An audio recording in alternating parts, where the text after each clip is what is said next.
السلام علیکم ناظرین، اردو ٹی وی چینل میں خوش آمدید۔ ویورز، ڈرامہ سیریل میرے پاس تم ہو ایپیسوڈ 15 میں آپ دیکھیں گے دانش اپنے بیٹے رومی کو منا رہا ہے کہ اپنی ماما سے مل لو۔ اگر تم اسی طرح ضد کرتے رہے اور اپنی ماما سے نہ ملے تو وہ دونوں سمجھیں گے کہ میں نے تمہیں سکھایا ہے۔ رومی کہتا ہے میں اپنی ماں سے نہیں ملنا چاہتا، دیکھو میں تمہاری طاقت ہوں۔ جس پر رومی ہنسا تو دانش پوچھتا ہے تم ہنس کیوں رہے ہو؟ تو رومی جواب میں کہتا ہے you are not my strength papa, you are my weakness. ادھر ہانیہ کہتی ہے کبھی کبھی میں سوچتی ہوں باہر سے دکھنے والا پھگا سجیلا طاقتور مرد اندر سے بالکل پانی کے بلبلے جیسا ہوتا ہے، عورت کی ایک پھونک سے ٹوٹ جاتا ہے۔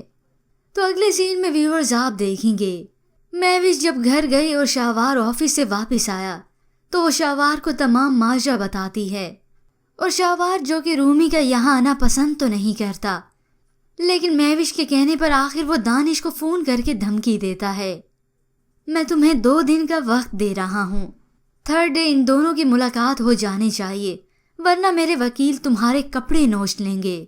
دانش اب بالکل بے بس بے سہارا ہو رہا ہے، وہ خود کو تنہا محسوس کرتا ہی تھا لیکن اب خود کو کمزور بھی محسوس کرنے لگا ہے، لیکن وہ اتنا بھی کمزور نہیں پڑا۔ وہ صبح شاہوار کو کال کر کے کہتا ہے میں آ رہا ہوں نا آپ کے پاس۔ شاہوار پوچھتا ہے کیوں؟ تو جواب میں دانش اسے کہتا ہے میں نے سوچا ایک ہی بار بیٹھ کر ڈیسائیڈ کر لیتے ہیں تاکہ بعد میں کبھی پرابلم ہی نہ ہو۔ وہ بڑی خود اعتمادی کے ساتھ شاہوار کے آفس آیا ہے، لیکن وہاں پر اسے امپلائی بتاتی ہے کہ اندر میٹنگ ہو رہی ہے۔ دانش کچھ بھی نہیں سنتا، وہ میٹنگ کے دوران ہی اندر آ گیا اور شاہوار اسے دیکھ کر حیران رہ گیا۔ ویورز، آپ کے خیال میں کہ دانش اب گریبان پکڑنے والا ہے شاہوار کا، یا پھر شاہوار کے آفس میں وہ اسی کی عزت کی ہی دھجیاں اڑائے گا؟ اس کے متعلق ہمیں اپنی قیمتی رائے ضرور دیجیے گا۔ مزید ڈراماز پرومو کے لیے آپ دیکھتے رہیے اردو ٹی وی۔